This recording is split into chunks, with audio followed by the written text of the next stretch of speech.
What's up, fam? You know, I'm sitting here in the airport, I'm traveling, and God began to speak to me about something regarding you, the thing that just happened to me. So I landed in Atlanta, sitting here in the Sky Club, because this is the gate my flight should leave from.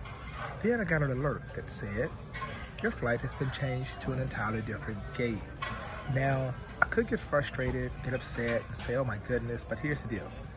Sometimes in life, the gate or the access point by which you should depart may change, but it doesn't change your destination. So you can't get upset about the stuff in the middle, because you have to know that those things are all necessary to still get you to the place that God has for your life. So chill out, stop tripping. That door, that gate changes, that job, that relationship, God's gonna pivot you to the right one at the right time to get you where you need to go. Let that bless you. Have a great week.